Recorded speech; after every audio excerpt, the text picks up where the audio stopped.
At American University in Washington, D.C., professors were taught, and I quote here, white language supremacy is perpetuated in college classrooms despite the better intentions of faculty, particularly through the practices of grading writing. You got that? So, grading someone's writing is now racist? The correct alternative, the seminar's professor says, is to grade, quote, labor.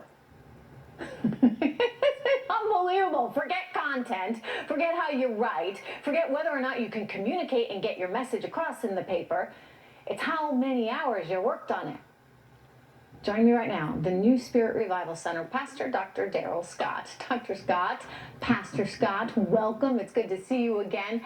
I mean, I thought I'd heard it all, but this is really out there. This is just another step in the dumbing down of America.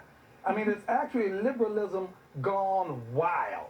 Here we are. It reminds me when they tried to introduce Ebonics into public schools back decades ago as a legitimate language. Yeah. And you know what it does? It suggests that black and brown people are not competent enough to speak or to write intelligently and articulately, and that, you know, that there has to be a compromise in allowing them. It's actually a racist to even think that way, because it's just, once again, that we're not intelligent. Blacks aren't intelligent enough to be able to write correctly and to enunciate correctly, and so we have to make concessions in order to accommodate their lack of intelligence. It's ridiculous. Yeah, and somehow you're supposed to evaluate them, grade them based on how much labor they put into the paper.